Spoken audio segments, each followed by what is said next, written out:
네, 여러분 안녕하십니까? 방문각에서 교육학 강의하고 있는 오현준입니다. 자, 2025학년도 이제 지방직을 끝으로 공무원 시험이 모두 끝났습니다. 물론 이제 7급을 남겨놓고 있는데요. 이제 여러분이 주로 목표로 설정했던 지방직 시험이 끝났고요. 그동안 여러분들 수고 많으셨습니다. 자, 오늘 이 시간은 우리가 시험을 잠깐 돌이켜보고 물론 이제 회상하기 싫은 그런 분도 없지 않아 있겠지만 그래서 지난 1년을 한번 반추하는 그런 시간이 됐으면 하고요. 그리고 26년도 새롭게 교육행정직 공무원을 꿈꾸는 그런 예비 수험생 여러분들에게는 앞으로 공부를 어떻게 해야 하는가 그런 방향을 한번 설정하는 그런 시간이 되었으면 좋겠습니다. 일단 오늘 수업은요. 전체 출제의 경향을 한번 분석해 보고요. 그리고 이제 이번 시험에 대한 총평, 그리고 문제풀이, 그리고 7월부터 전개될 이제 교육학개론 연간 강의 일정을 간략하게 소개하는 그런 순서로 진행하도록 하겠습니다. 자, 그럼 먼저 출제 경향을 교육학 각 챕터별로 어떻게 출제되었는지 전반적으로 보겠습니다. 제가 학원 홈페이지에도 올렸지만 이번 시험은 그동안 우리가 교육행정직 시험이 특히 이제 교육학 전공 필수 과목이 좀 문제도 좋았고 또 난이도도 좀 어려워지면서 그러니까 필수 과목으로서의 위상을 그나마 이제 정립을 했는데요. 오늘 시험은 제가 이제 총평으로 그냥 수험생의 상대평가니까요. 변별에 초점을 둔 저렴한 시험이었다. 제가 이제 그렇게 평가를 했습니다. 일단 그 변별을 위한 문항들이 교육학 이론 쪽에서 나온 게 아니라 딱 한 문제가 있긴 있었습니다.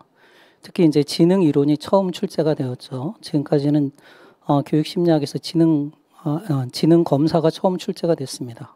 주로 이제 지능 이론 중심으로 출제가 되었는데, 그게 조금 어려웠을 수 있고요. 근데 나머지는 여전히 변별이 교육 관련 법을 통해서 변별하는 그러한 모양새를 띄었습니다. 자, 그리고 그 중요한 이론은 너무 쉽게 출제되어서 자, 저는 그런 생각이 들었어요. 1년 동안 또는 그 이상 공부한 수험생들의 그런 공부한 정도를 너무 과소평가하는 내가 이런 시험 문제를 보기 위해서 그렇게 열심히 공부했나 하는 그런 생각이 들 만큼 좀 저렴한 시험이었다. 그래서 제가 볼 때는 지금까지 출제되었던 최근에 어떤 교육학개론의 출제 경향하고는 비교해 볼 때 좀 수준이 낮은, 질이 낮은 문제였다. 그렇게 평가를 합니다.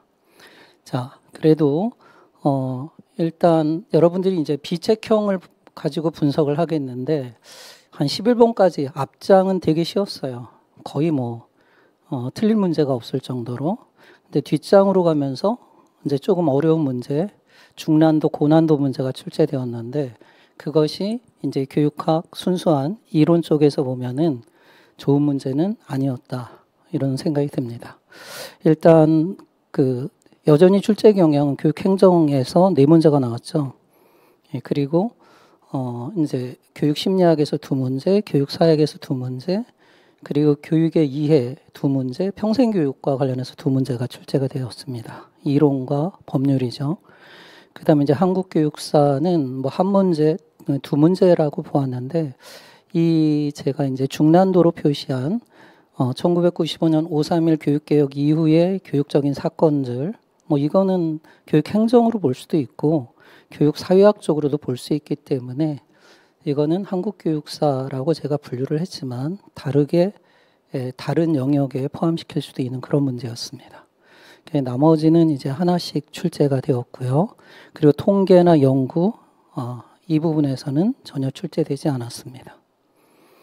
근데 전체적으로 이론 부분에서 너무 쉬운 문제, 물론 지엽적인 게 아니라 중요한 부분에서 나왔는데 그런 너무 난이도가 변별력이 없게 출제가 되었고요. 그리고 이제 교육 관련 법들, 뭐 평생교육법이라든가, 그 다음에 지방교육 자체에 관한 법률, 그러면 초중등교육법 이렇게 세 문제가 출제가 되었는데 이 법과 관련된 문제는 사실은 우리가 올해 작년에 법률 특강을 처음으로 제가 개설을 했는데요. 뭐 그것을 강의를 듣지 않아도 풀 수 있는, 그러니까 추론할 수 있는 그런 문제였기 때문에 뭐 제가 고난도 중난도로 분류하기도 했지만 그렇게 어려운 문제는 아니었다. 그래서 저는 여러분들이 이제 충실하게 공부를 했다면 한 90점 정도는 나와야 되지 않을까, 또는 그 이상 나와야 되겠죠. 물론 당연히 100점을 충분히 나올 수 있는 그런 문제였다, 이렇게 평가를 할 수가 있습니다. 자, 그러면 이제 문항별 해설로 들어가도록 하겠습니다. 자, 문제 1번인데요. 문제 1번은 고려시대 교육기관입니다. 뭐 이런 문제를 보면 이 박스를 왜 냈을까 하는 거죠. 그 선지만 봐도 알잖아요. 그래서 여러분이 박스형이 나왔을 땐 선지가 짧으면 선지부터 읽으시면 돼요. 그럼 고려시대 교육기관은 국자감 하나밖에 없어요. 이거는 뭐 지문을 읽을 필요가 없는 거죠. 성종은 어떤 국가기구를 확립한 왕을 성종이라고 하죠. 육학이에요, 육학. 그래서 그 유학, 삼학, 국자학, 태학, 사문학이죠. 그 아버지의 신분에 따라서 문무관, 3품, 5품, 그 다음에 7품 이상의 자손들이 입학할 수 있었고요. 자학은 율서산학, 8품 이하의 자손들이나 또 7품 이상의 자손들 중에서 희망자, 서인의 입학을 허용했습니다. 필수 과목, 시험에 많이 나왔던 거죠. 효경과 논어.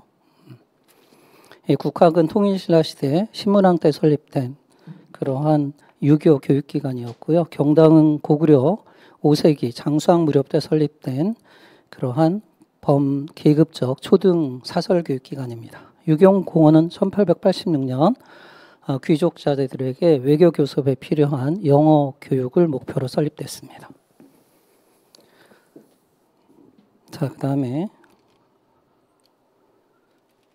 문제 2번 보겠습니다. 진보주의예요. 진보주의는 미국의 뒤로 대표되는 프래그마티즘 실용주의와 루소의 새교육운동, 아동중심 철학이 접목된 그러한 교육사조인데요.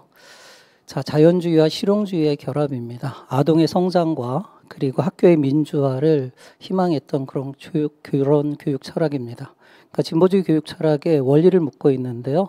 교육은 현재 생활 그 자체다. 그리고 학습은 아동의 흥미, 또 아동은 경험하는 존재, 교육의 목적은 경험의 성장에 초점을 두고 있죠. 학교는 상급학교 진학을 위한 경쟁하는 곳이 아니라 협동하는 공간이다. 그래서 이제 70년대 말에 협동학습 이런 것이 등장하는 철학적 토대를 제공하기도 합니다. 위대한 고전 읽기, 그레이트 북스는 인간은 이성적 존재고 이성 개발을 통해서 인간성, 도덕성을 회복하자는 거니까 항존주의 철학에 해당이 됩니다. 자, 그 다음에 문제 3번 가보겠습니다. 자, 문제 3번은 너무 쉽죠. 지식의 구조, 나선형 교육과정, 계열성이에요. 그다음 지식의 구조는 내용적 목표, 특정 교과의 기본 개념, 원리, 일반적 아이디어, 핵심적 원리라고 하는데요. 자, 이러한 지식의 구조를 수직적, 종적으로 조직하는 원리가 계열성이고요. 그렇게 교육과정을 설계하는 것을 나선형 교육과정이라고 합니다. 학문 중심 교육과정에서 중시하는 것들이죠. 근데 학자 이름을 물었어요. 제롬 브루너가 되겠습니다. 자, 윌리엄 파이나는 1975년 교육과정 재개념주의, 그래서 현상학적 입장, 실존적 입장에서 교육과정을 꾸레레로 되돌아가야 한다, 이렇게 재개념화한 학자고요. 아이저는 1979년 교육적 상상력에서 예술적 입장에서 교육과정을 새롭게 접근한 그런 학자입니다. 그래서 파이나하고 아이즈너는 교육과정 개발을 이해에 초점을 두는 재개념주의적 접근을 대표하는 거고요.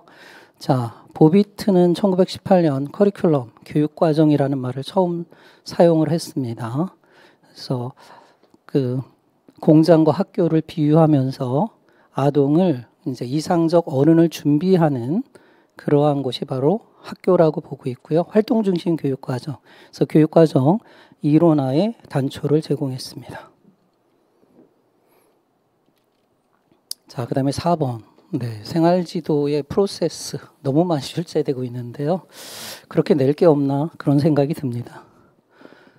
자, 학생이 진학 혹은 졸업 후에 계속한다. 계속성의 원리, 팔로우업 서비스 추수 활동이죠. 그럼 1단계는 조사 활동, 이해 활동이고요. 2단계가 이제 학교 적응에 필요한 정보 제공 활동. 그리고 3단계가 상담이죠. 그래서 생활지도의 핵심이 상담. 내담자의 문제 해결을 지원하는 그런 전문적 활동이고요. 상담의 결과 다음 단계 선택을 돕는 게 바로 정치죠. 정치도 시험에 많이 나오죠. 그리고 정치 후에 그러한 잘 적응하고 있는지 적응 여부를 판단하거나 또는 생활지도 프로세스의 마지막이잖아요. 그 프로그램 수정을 위한 정보 수집 활동을 추수 활동이라고 하죠. 사후 점검 활동이라고 합니다.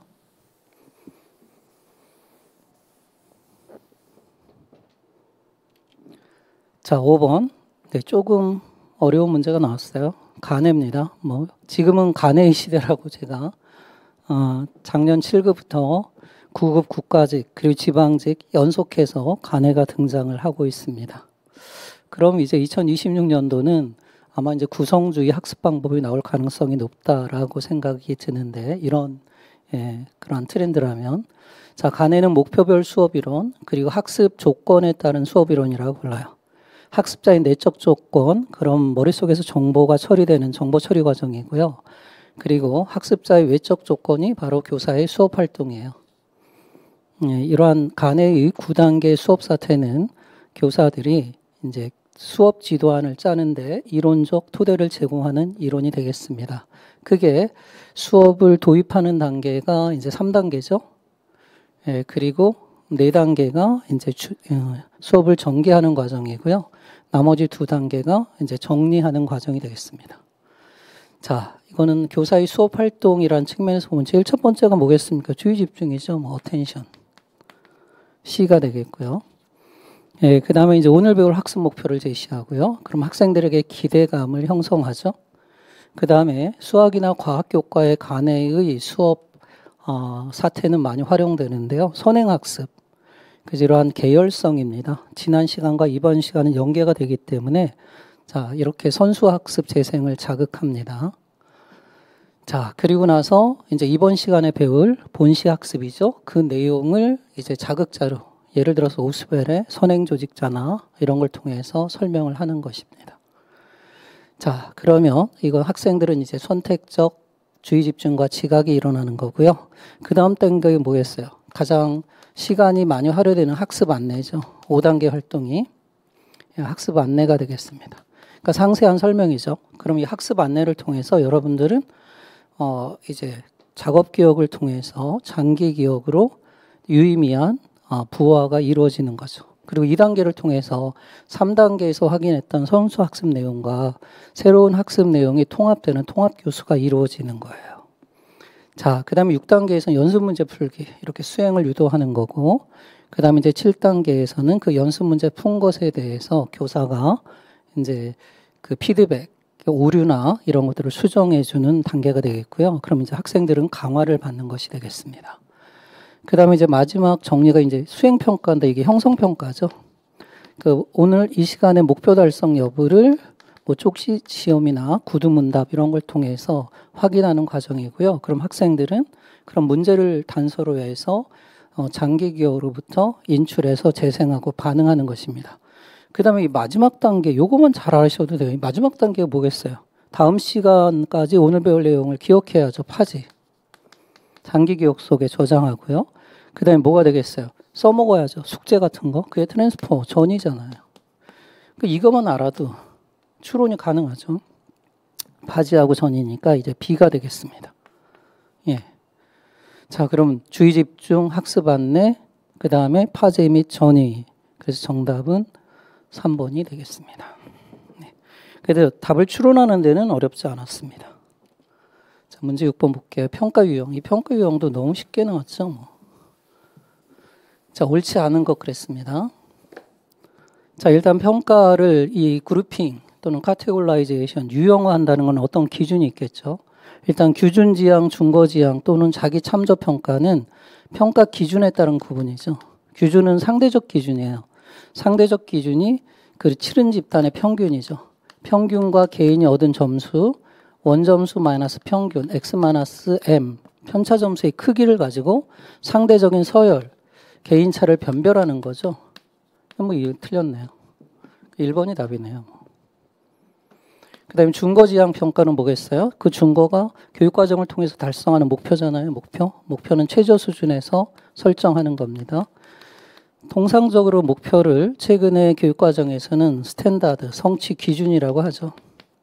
뭐 고교 학점제 같은 경우는 백분율로 표시해서 40% 이런 식입니다. 형성평가다 총괄평가는 이거는 평가 시기, 평가 기능, 그 다음 평가 목표에 따른 구분이죠. 형성평가는 수업 중에 하는 거고요. 수업 전에는 진단평가. 그럼 수업 중에 왜예요? 수업 방법 개선. 그래서 형성평가는 반복적으로 실시되는 겁니다. 서머티브 이밸루에이션, 종합평가는 학기 말고사 또는 학년 말고사. 왜 하죠?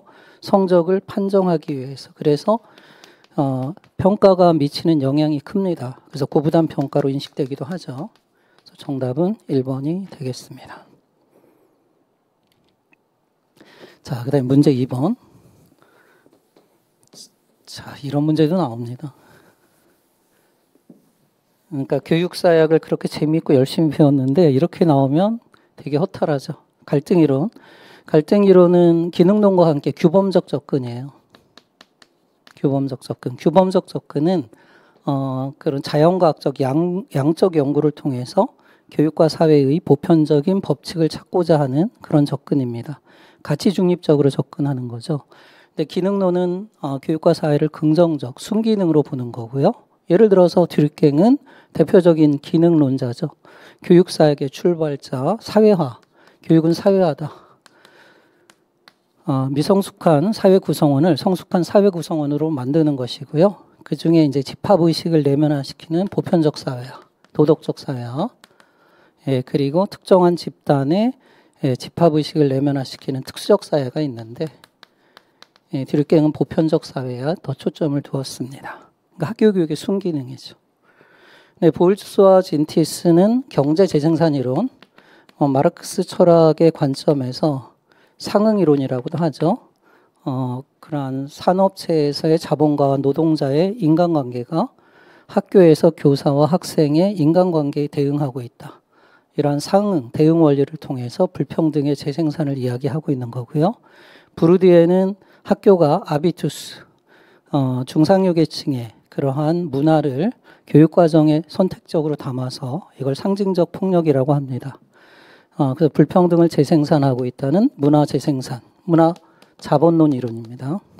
그 다음에 애플은 학교 교육과정, 잠재적 교육과정이든 공식적 교육과정에는 브루디에는 아비투스라는 말을 썼는데 애플은 헤게모니라는 말을 쓰고 있죠.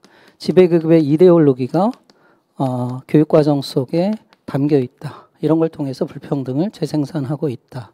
근데 여러분들이 브루디에나 애플은 신교육사야, 교육과정 사약이야. 근데 제가 말씀드렸죠.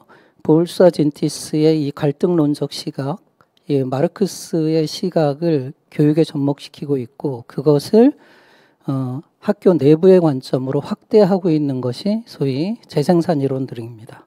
그러니까 이렇게 본다면 갈등론의 확대로 볼 수 있다는 거예요. 그렇지만 듀르갱은 갈등론에 전혀 가깝지 않죠. 그래서 이번 문제는 최선답으로 1번을 선택하시면 되겠습니다.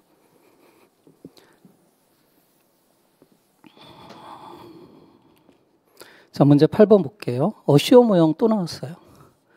그 매체 공학입니다. 선정과 활용 모형이 되겠습니다. 일단 여기서 R을 물었어요. R. 이 R은 이거는 require learners participation, 학습자의 참여를 유도하는 거죠. 매체를 활용해서. 그럼 1단계는 analyze learners, 학습자의 특성을 분석하고요. 왜냐하면 매체는 추상적인 교육 과정을 학습자들이 좀 더 쉽게 이해하도록 매체를 활용하는 거니까 학습자의 특성을 분석해야 돼요. 그 다음에 두 번째, state objectives, 학습 목표를 진술해야죠. 그러니까 매체는 학습자 특성에 맞을 것, 그 다음에 학습 목표에도 맞을 것, 학습 목표를 진술할 때는 A, B, C, D인데요. 이 B, C, D가 메이거 진술 방식에 해당된다라고 보시면 돼요. A는 오디언스 청중이니까 학습자고요. B는 도착점 행동, C는 조건, D는 준거 이렇게 포함해서 목표를 진술하고요. 세 번째가 select 그러니까 매체를 선정하는 것으로 선정하는 거고요. 그렇게 선정한 다음에 utilize 가장 중요한 게 4단계예요. 그래서 4단계는 교사가 활용하는 거예요. 이 활용할 때 5가지 OP 5가지 프로세스로 이제 활용을 하는 거고요. 6단계가 이제 매체를 학습자가 활용해서 뭐 PPT를 활용해서 조별 토의 내용을 발표한다든가 하는 것이 되겠고요. 마지막 6단계가 이제 evaluate and revise 평가하고 수정한다. 이런 프로세스로 진행이 됩니다. 그러니까 공학에서 뭐 최근에 그동안에는 최근에 뭐 가상현실이라든가 그다음에 거꾸로 수업이라든가 이러한 최신의 이론들이 나왔는데 아주 고전적인 문제가 나왔습니다. 9번 교육사역 연구 해석적 접근을 물었어요. 가장 기본적인 거죠. 아까는 이제 규범적 접근, 기능론, 갈등론, 거시적 접근이에요. 근데 해석적 접근은 해석이라는 것 자체가 이해하는 거잖아요. 그러니까 주관적인 접근이죠. 그럼 70년대 이후 교육사역에 등장한 접근 방법이고요. 이건 당연히 질적 연구, 에스노그래피, 문학 기술지적, 인류학적 연구를 적용하는 거고요. 구성주의 인식론 이런 거를 통해서 지식 사회학적 관점, 지식의 상대성이에요. 그리고 학교 지식의 계급성을 연구하는 것이고요. 그러다 보니까 이거는 외부, 거시적 문제가 아니라 내부의 문제, 미시적 접근이다. 이렇게 보시면 되겠죠. 그래서 질적 연구, 에스노그래피, 문학 기술적 연구, 참여 관찰, 심층 면접 이런 걸 사용하는 거고요. 가설 연역적 접근은 대표적인 양적 연구죠. 그러니까 2번이 틀렸고요. 이건 규범적, 법칙지향적 접근이 되겠습니다. 그래서 교육의 내적 과정이에요. 내적 과정은 이제 학교 지식의 문제, 교사와 학생의 상호작용 이런 것들이죠. 이건 오타입니다. 기능론과 갈등론적 접근을 비판하면서 등장한 대안적 접근이다. 자, 이것도 아주 기본적인 문제가 출제가 됐습니다. 자, 문제 10번 보겠습니다. 초중등교육법상 교직원의 임무 이것도 한 3-4번 나왔죠. 초중등교육법 20조예요. 옳지 않은 거. 근데 답은 법이 나왔는데 항상 답은 되게 쉽게 여러분이 추론할 수 있어요. 그래서 법에 대한 불안과 공포 이런 건 갖지 않으시기 바랍니다. 교사는 법령에서 정하는 바에 따라 학생을 교육한다. 법령에서 정하는 바에 따라. 맞는 거죠. 학생을 교육하는 사람들을 교사나 이제 교장, 교감 그리고 수석교사의 공통적인 역할이죠. 공통적인 임무. 그래서 교원이라고 합니다. 자, 수석교사는 2가지예요. 교사의 교수 연구 활동을 지원하고 학생을 교육합니다. 행정직원도 법령에서 정하는 바에 따라 교장의 명에 따라 행정사무를 담당하는 게 아니고 여기서 중요한 게 행정사무와 그 밖의 사무. 잡무가 아니에요. 커피 심부름 이런 건 잡무죠. 사무를 담당한다. 학생을 교육하는 건 교원이 하는 거죠. 뭐 이건.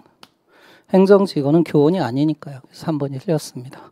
교장은 교무를 총괄하고 교장은 4가지 임무가 있어요. 민원 처리, 이게 새롭게 추가된 거죠. 책임지며 소속 교직원을 지도 감독한다. 학생을 교육한다. 그다음에 교감은 3가지죠. 교감은 어떤 거예요? 교무를 관리한다. 그리고 교장이 부득이한 사정으로 그 임무를 수행할 수 없을 때 교장 직무를 대행한다. 그리고 뭐예요? 학생을 교육한다. 3가지가 되겠습니다.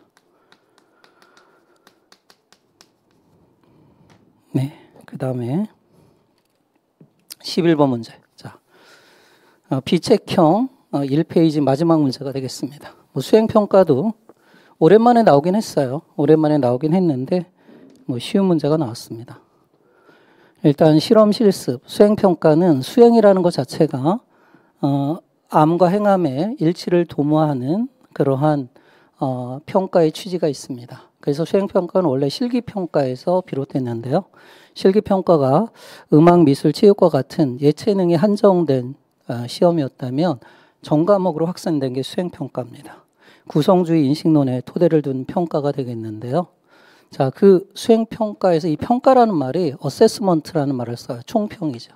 사정이라는 말을 써요. 그래서 전인적 평가를 지향하고 있다. 이렇게 보시면 돼요. 그래서 학생이 자신이 알고 있는 지식, 기능, 태도를 직접 행동으로 옮기도록 요구하는 평가 방식을 수행평가라고 하는 것입니다. 그럼 면접은 이제 대화를 통해서 태도 이런 것들을 확인할 수 있는 거고요. 실험과 실습은 자연과학 분야에서 많이 활용되는 수행평가 방식이고요. 토론, 특정 주제에 대해서 학생들이 토론하는 걸 보고 평가하는 방법이다. 자, 실기시험은 자연적인 상황스러운 상황이 아니라 통제된 인위적 상황에서 실시하는 게 수행평가의 취지가 아니죠. 자연스러운 상황이 예를 들어서 배구 시험을 본다면 이제 이 통제된 상황에서 하는 게 아니라 자연스러운 상황은 뭐예요? 배구 경기를 하면서 학생들이 배구의 기초 기술을 잘 게임에 활용하고 있는지를 본다는 거예요. 그래서 이런 걸 참평가라고 하죠. 오센틱 어세스먼트라고 불러요. 그래서 수행평가는 타당도가 높죠. 그래서 통제된 상황이 아니라 실험적 상황이 아니라 자연스러운 상황에서 한다. 4번이 틀렸습니다. 자, 문제 12번 가보겠습니다. 자, 제가 볼 때 이론적으로 제일 어려웠던 문제. 근데 어렵진 않고 제 이론을 들었던 학생들은 쉽게 답을 추론할 수 있었습니다. 지능 이론가. 어렵다면 지능 검사가 오랜만에 등장을 했다는 겁니다. 자, 가드너는 이제 마음의 틀에서 다중 지능 이론을 제안을 했습니다. 자, 그 지능의 그러한 개별적 지능이 여러 개가 있고요. 어떤 문제 수행에서 서로 상호작용한다. 근데 세계 최초로 표준화된 지능 검사를 개발한 사람 1905년 누구예요? 알프레드 비네죠. 그래서 학교 교육이 보편화되면서 프랑스 문부성의 제안으로 학교 교육을 따라가지 못하는 아이들을 변별할 수 있는 검사가 없을까? 그렇게 해서 만든 게 이제 지능 검사였고요. 언어 검사였어요. 언어 검사. 자, 그리고 검사 결과를 이제 멘탈 에이지 이러한 정신 연령으로 표현을 했어요. 그래서 이제 비네하는 시몬과 함께 7살 아이들이 맞출 수 있는 문제를 제시하고 그 문제를 모두 맞히면 멘탈 에이지가 7살이다. 그런데 틀리면 6살짜리 문제, 또 틀리면 그 아래 문제 이런 식으로 해서 2살 정도의 차이가 나면 부지나 학업의 어려움을 겪는 학생으로 이렇게 변별을 했습니다. 자, 그래서 학교 교육을 잘 따라가지 못하는 학생들이 학교에 잘 적응할 수 있도록 하기 위한 그러한 검사 방법으로 지능 검사가 만들어지고요. 이것이 이제 미국으로 건너가서 1918년 스탠포드 비네 지능 검사가 만들어지죠. 스탠포드 비네 지능 검사는 이제 토만이 개발했는데요. 요거는 IQ를 적용한 첫 번째 검사가 되겠습니다. 근데 이 IQ는 생활 연령, 크로니컬 에이지, 그래서 실제 나이와 멘탈 에이지, 정신 연령의 비율로 나타내는 거죠. CA분의 MA, 그리고 곱하기 얼마예요? 100이죠.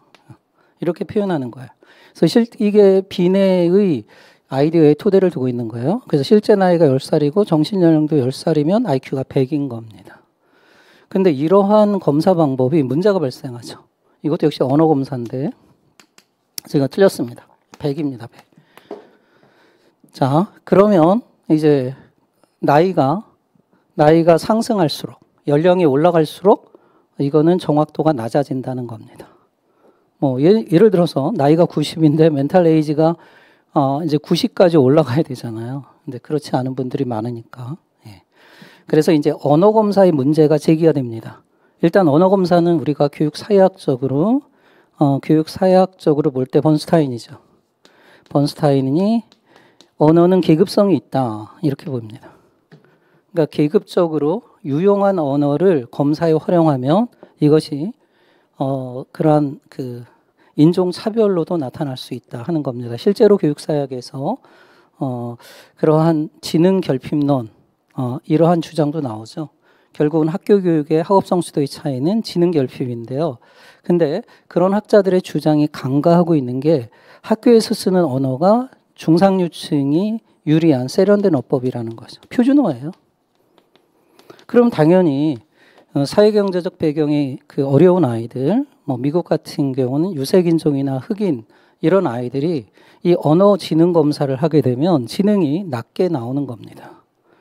예, 그러면 이 지능이 낮게 나오는 이유를 학생들의 뭐 예를 들어서 이제 뭐 유전이나 이런 거에서 학생 개인에게서 원인을 찾는 건데 번스타인은 사회학적으로 보면 아닌 거죠. 그러니까 학교 교육에서 그 하류계층 아이들이 쓰는 제한된 어법, 이렇게 제한된 어법을 가지고 제한된 언어를 가지고 지능 검사를 하면 유리할 텐데 이 중상류 계층이 유리한 언어를 가지고 시험 문제를 내니까 불리할 수밖에 없잖아요. 그러니까 언어 검사는 이 비네가 시작한 이 언어 검사 그리고 스탠포드 비네 검사 이 언어 검사는 계급성이 있기 때문에 이건 문화적으로 공정하지 못하다. 문화 불공정 검사예요. 자, 이러한 인식들이 나타나게 된 거예요. 그래서 이런 걸 수정하자. 그래서 문화적 불공정을 이제 수정한 문화 공정성 지능 검사가 등장하죠. 문화 공정성 지능 검사의 특징은 동작성 검사, 비언어 검사를 쓴다는 거예요. 동작성 검사. 사실은 근데 이 동작성 검사 이론적 단초를 제공한 사람이 있어요. 그가 바로 뉴욕의 임상심리학자 웩슬러입니다. 자, 웩슬러는 이렇게 뭐 치매 걸린 사람이나 이런 사람들이 지능이 없다라고 볼 수는 없잖아요. 그래서 웩슬러 검사는 언어 검사와 동작성 검사를 만들어요. 동작성 검사. 자, 이렇게 해서 이제 동작성 검사를 뭐 왼쪽에 있는 도형과 비슷한 도형을 찾는다든가 그런 겁니다. 그 다음에 미완성 도형을 보여주고 나머지 부분을 완성시켜라 이런 거거든요. 그래서 동작성 검사를 처음으로 도입하는 거예요. 여기서 이제 아이디어를 착안해서 문화 공정성 지능 검사가 만들어지는 겁니다. 그래서 웩슬러 검사는 모든 연령층의 지능을 다 잴 수 있어요. 취약전, 그래서 웹시라고 하죠. 이거는 6세까지 취약전 아동을 위한 지능 검사 할 수 있고요. 학령기에 있는 아이들은 위스크 검사. 6세, 11개월부터 이런 16세까지, 6세부터 16세까지. 자, 그 다음에 또 이제 성인용 웨이즈. 이렇게 모든 연령층의 지능을 다 잴 수 있습니다. 자, 그럼 웩슬러 지능 검사는 언어, 논리수학, 공간, 음악 지능 요거는 가드너의 그러한 다중지능의 요소고요. 언어성 검사, 동작성 검사다. 근데 이 웩슬러 지능 검사가 이제 특히 위스크 검사 같은 경우는 제4판부터 이 동작성 검사, 언어성 검사라는 말을 쓰지 않고요. 지표라는 말을 써요. 그래서 언어 이해 지표, 그 다음에 동작성 검사는 이제 다른 뭐 지각 추론 지표 이런 걸 통해서 4개 지표고요. 그 다음에 이제 5판으로 가면 5개 지표. 그래서 종합 점수와 각각 기본 지표 점수 이런 식으로. 근데 원래 출발은 언어 검사와 동작성 검사였다 하는 겁니다. 자, 그러면 이제 남는 게 2번인데요. 그 문화 공정성 지능 검사예요. 문화 공정성 지능 검사는 하류계층의 아이들이나 그리고 언어 능력이 뒤진 아이들, 다문화 가정의 아이들의 지능을 잴 수 있는 그러한 정의로운 지능 검사라고 볼 수 있어요. 자, 그 중에 머서가 만든 솜파가 있죠. 다문화 가정의 아이들의 지능을 측정할 때 많이 써요. 다문화 다원적 사정체제라고 불러요. 그 다음에 브레이큰하고 맥컬럼이 만든 유니트 검사가 있죠. 이게 동작성 보편 지능 검사예요. 동작성 검사를 활용하는 겁니다. 그 다음에 일명 레이븐 검사라고 하는데요. 이명에 나왔던 거죠. CPMT. 색깔 추론이에요. 색채 누진 확률 검사. 그리고 이제 카우프만이 만든 카우프만 ABC 검사가 있다 하는 거예요. 이게 답입니다. 그래서 카우프만 ABC 검사는 좌뇌와 우뇌를 다 측정할 수 있고요. 언어 검사와 비언어 검사 다 있어요. 그래서 이제 점수는 지식 습득도, 지식을 얼마나 많이 알고 있느냐 이런 점수가 있고요. 인지 처리 과정, 인지 처리 과정이 좌뇌와 우뇌를 다 측정하는 건데요. 이게 속도예요. 그래서 순차 처리, 석세시브, 순차 처리 촉도, 그리고 사이멀테니어스 이렇게 동시 처리 동시 정보를 동시에 멀티태스킹 같은 거죠. 이런 점수로 나타나는 게 카우프만 ABC 검사가 되겠다 하는 겁니다. 네, 이게 이론적으로는 제일 어려웠던 그리고 제 마음에 들었던 그런 문제였습니다.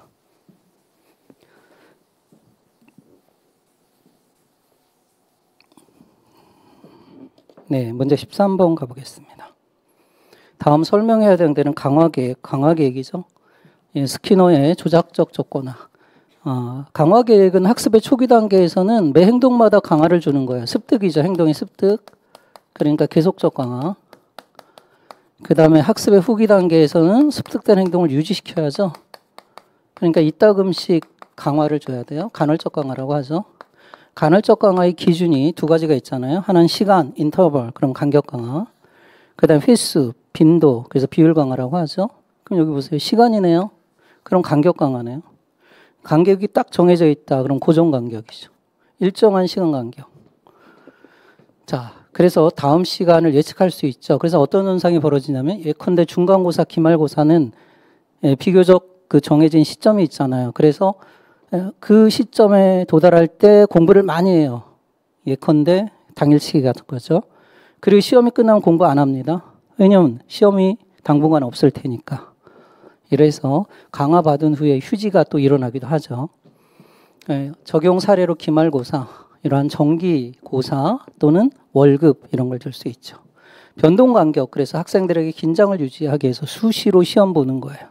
그런 게 있고요. 고정 비율 강화는 매 몇 회마다 이건 성과급을 줄 수 있죠. 변동 비율 강화는 뭐 주사위 도박, 도박 같은 거는 확률은 일정하지만 그 다음에 야구의 타율 같은 거예요. 뭐 3할이다 하면은 10번 나와서 3번 치는 건데 그게 뭐 계속 3번 칠 수도 있고 아니면 이렇게 간격, 띄엄띄엄 안타를 칠 수도 있고요.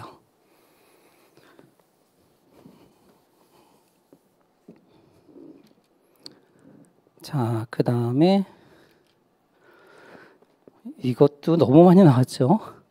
자, 리더십 이론인데요.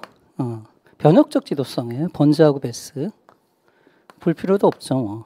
변혁적 지도성. 변혁적 지도성은 조직의 변혁, 혁신이에요.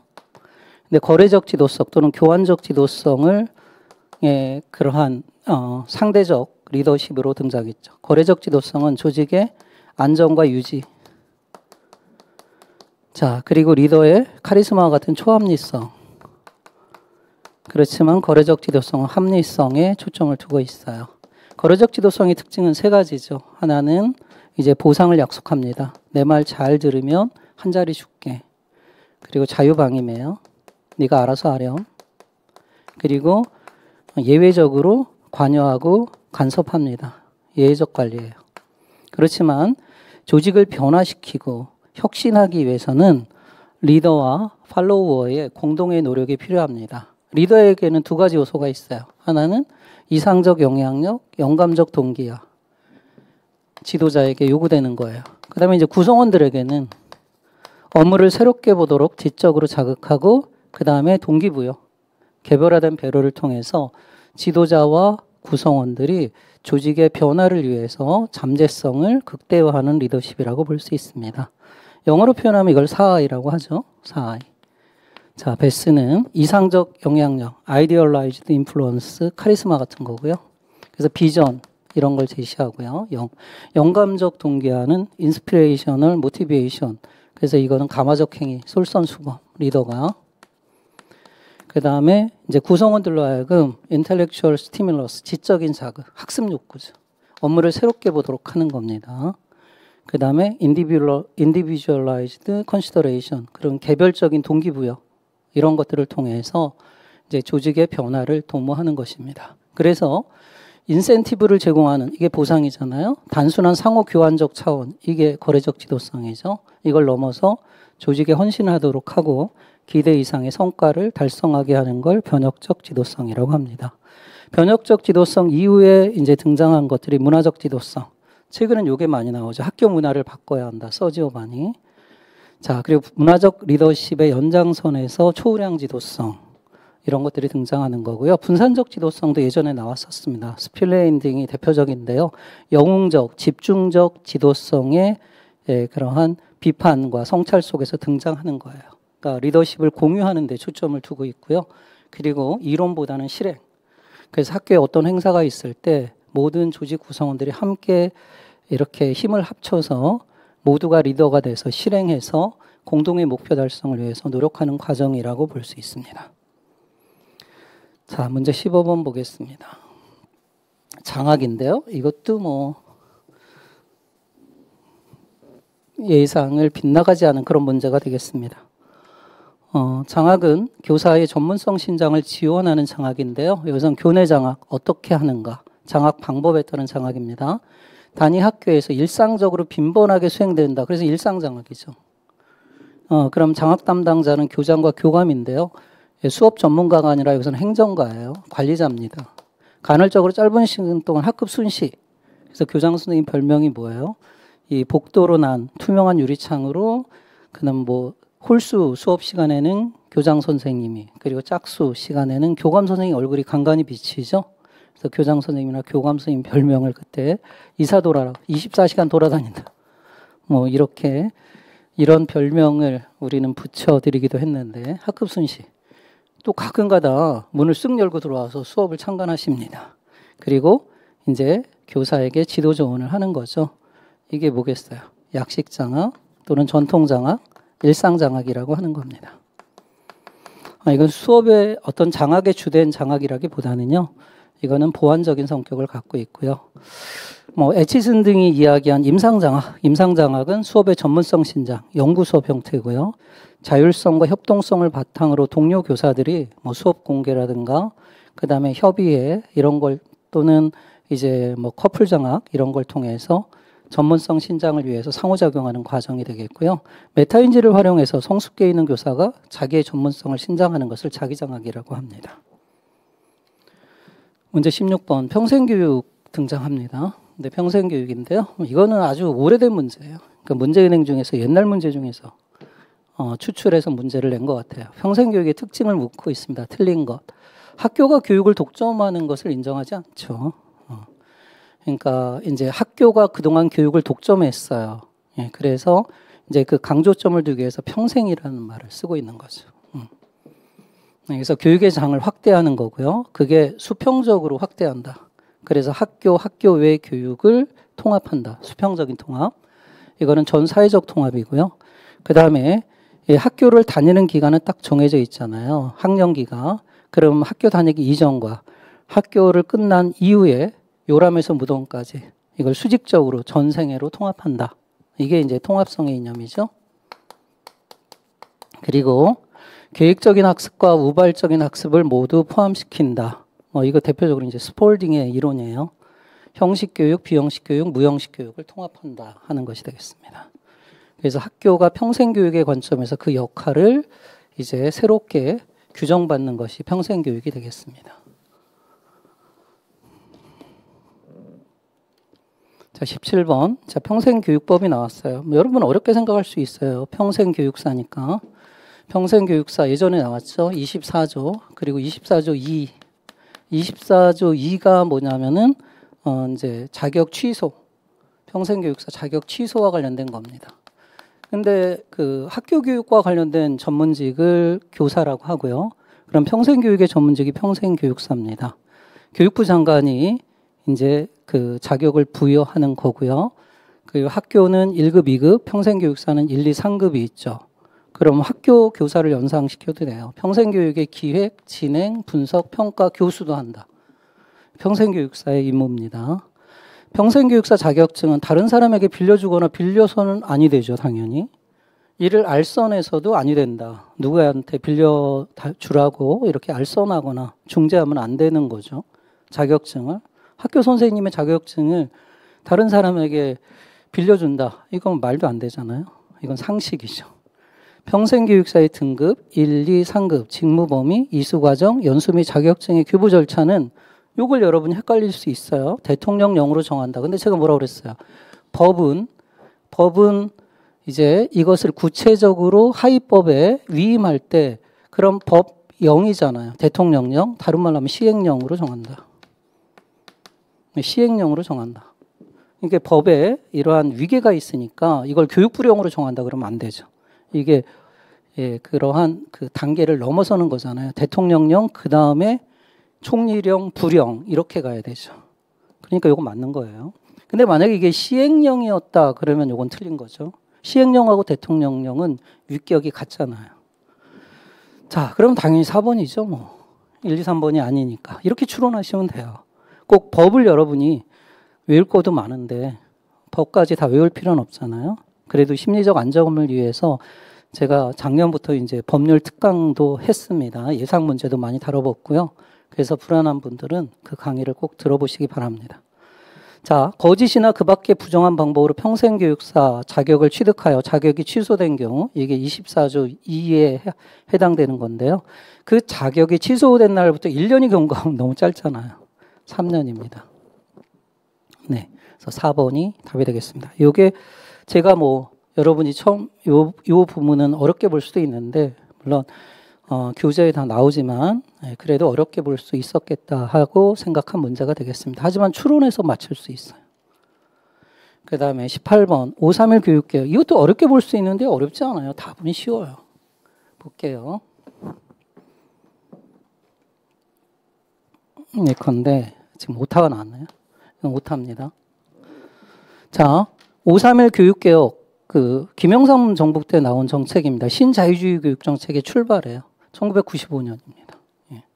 이때 학교운영위원회가 1996년도에 도입됐고요. 금융실명제, 이건 비교육적으로 이런 것들이 도입됐습니다. 그 이후에 이루어진 조치가 아닌 것. 그러니까 이건 현대 어떤 육공화국 이후의 어떤 교육적 사건들을 묻고 있어요. 교원 정년이 단축이 됐다. 이게 아마 99년 1월 1일일 겁니다. 1999년 그래서 65세에서 62세죠. 지금 교원이 62세입니다. 65세는 대학이고요. 지금 현재는. 그리고 일반직은 이제 여러분 일반직은 61세죠. 맞나요? 61세? 예. 어떤 교원은 어쨌든 62세. 예. 그다음에 이제 교원노조 합법화된 것이 이것도 1999년 7월이죠. 합법화 7월. 이건 1월.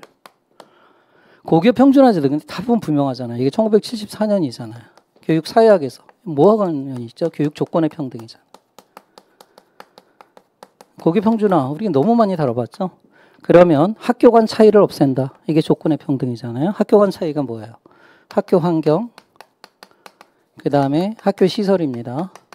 교사의 자질, 그리고 학생의 수준, 교육과정 이런 걸 똑같이 한다는 거잖아요. 그리고 이게 1974년도에 시행됐다. 그러니까 뭐 답은 3번. 어렵지 않죠? 교육복지 투자 우선 지역 사업은 자, 이건 제가 학교에 있을 때 처음 도입됐어요. 2003년도. 시범 사업 서울과 부산 각각 4개 학교. 예, 그리고 이것이 이제 2006년도에 전국화됐어요. 전국화될 때는 교육복지 우선 지원 사업 이렇게 개칭됐죠. 그래서 노무현 정부 때 제가 했던 사업이 바로 교육복지 투자 우선 지역 사업입니다. 예. 그게 시범 사업. 그래서 제가 학교에 있을 때 나름대로 했던 사업이 아직까지도 계속되고 있다. 그런 점에서 저도 학교 교직에 있을 때 실패한 교사는 아니었다. 뭐 이렇게 말씀드릴 수 있습니다. 그 다음에 교육복지 투자 우선 지역 사업은 특히 보상적 평등이죠. 그런 점에서 의미 있는 정책이니까 이 문제는 교육 사회학으로 보셔도 되고요. 뭐 교원 노조 이런 것들은 교육 행정학으로 보셔도 됩니다. 근데 뭐 현대 교육에서 일어났던 사건이니까 한국 교육사 뭐 현대사라고 보시면 되겠네요. 자, 19번 서양 교육사 플라톤. 뭐 요걸 조금 어렵게 보신 분도 있는데요. 플라톤은 이데아예요. 그럼 이데아는 이거는 변하지 않는 불변의 세계죠. 지속적으로 변화하는 세계는 현상계죠. 예. 플라톤은 이원론입니다. 그러니까 우리가 이제 그 성리학적 개념으로 하면 이데아는 리죠. 보편적 원리. 그리고 현상계는 감각적 경험으로 인식할 수 있는 기의 세계죠. 현상계. 이렇게 이원화했고 이데아와 현상계를 통일시킨 게 아리스토텔레스입니다. 귀족주의, 엘리트주의적이다. 맞죠? 철인정치론이잖아요. 그래서 민주주의 같은 민준정치는 우민정치다라고 비판을 했죠. 스승인 소크라테스를 죽음으로 몰아간 게 그러한 아테네의 민주정치였잖아요. 예. 다수가 항상 옳은 건 아닙니다. 통치자에게 요구하는 건 절제가 아니라 뭐죠? 지혜죠. 지혜. 그러면 절제의 덕은 이거는 생산계급. 통치의 대상인 생산계급입니다. 이상국가에서 인간의 계급은 4개가 아니라 3개죠. 3개. 이게 3H, 페스탈로치로 이어지잖아요.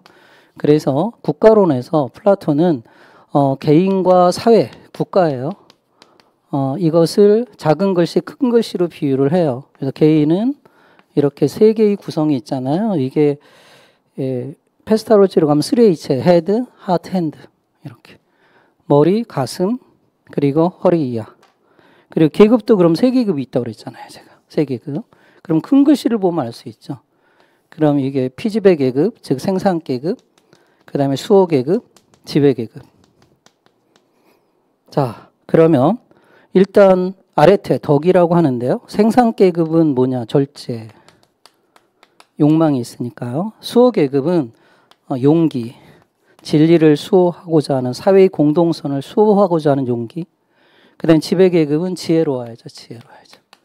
그러니까 머리는 지혜로워야 되고 가슴은 용기로워야 하고 허리 이하는 욕망 이런 걸 절제할 수 있어야 하고요. 이 3가지가 3계급이 조화를 이루어야 돼요. 우리 몸도 이 3가지가 조화를 이루어야 되죠. 그 조화가 뭐가 되겠어요? 바로 저스티스 정의다. 사주덕이죠. 사주덕. 그래서 이 정의라는 게 나눗셈의 몫의 개념이잖아요. 그래서 적절한 그러한 자기 역할, 소임을 다하는 거. 그럴 때 이제 정의로운 사회가 될 수 있다 하는 것이 플라톤의 주장이 되겠습니다. 사주덕입니다.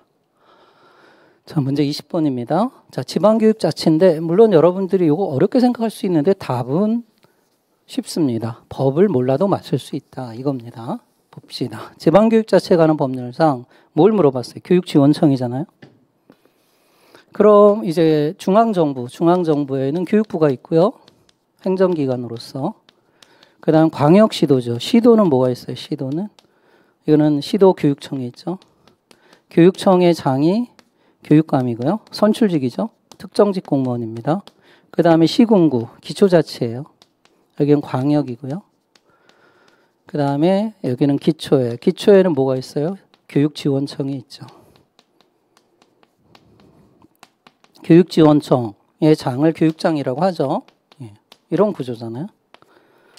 자, 그럼 여기서 교육지원청의 관할구역과 명칭 아까 똑같이 얘기했어요. 법률은 하위법으로 위임할 때 뭐라고요? 대통령령으로 정한다. 맞는 거잖아요.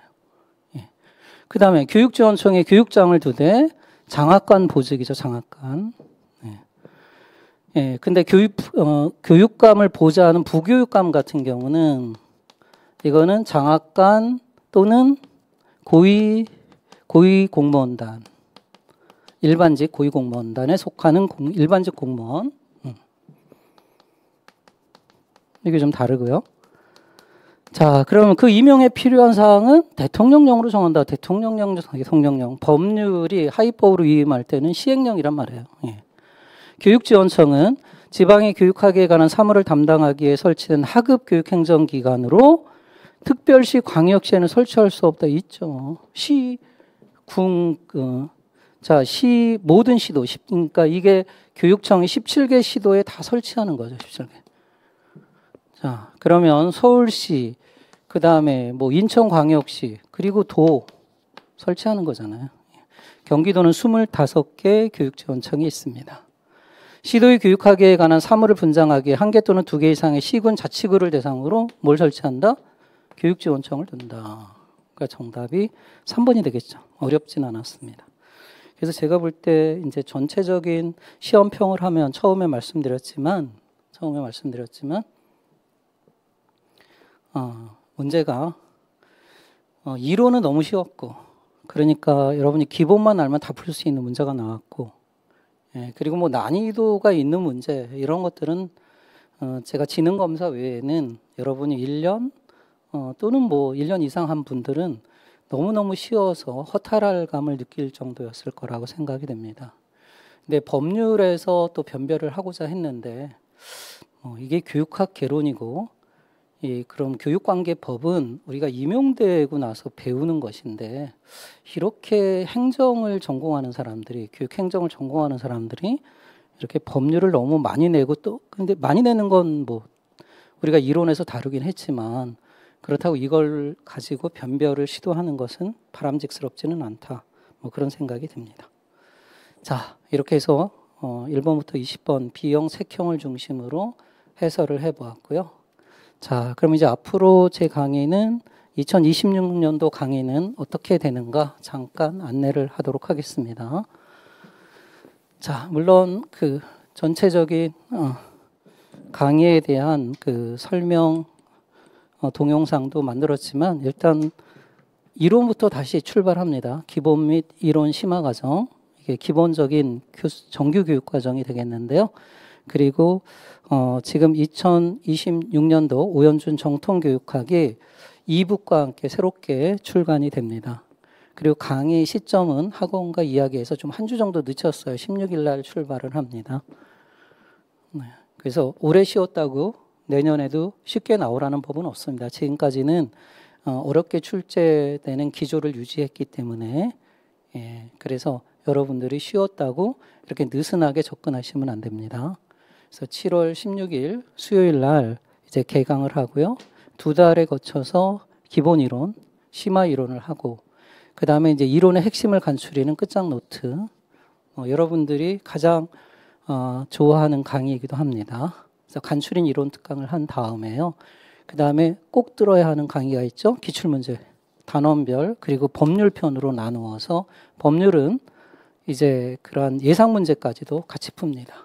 자, 여기까지 하면 2025년이 끝나고요. 2026년이 되면 이제 문제풀이로 갑니다. 그래서 국가직 대비 1, 2월은 단원별 동형 문제풀이 다시 기본기를 다지고요.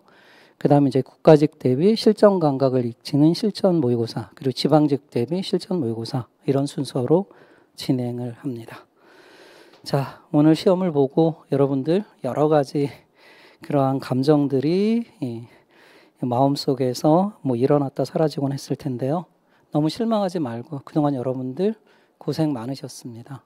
그리고 포기하지 말고요. 이제 좋은 날이 올 테니까 계속해서 이 삶도 그렇거니와 공부도 포기하지 않는 것이라고 생각합니다. 끝까지 여러분이 설정한 목표를 위해서 쉼없이 달려가시기 바랍니다. 그리고 여러분들의 합격을 진심으로 응원하겠습니다. 고맙습니다.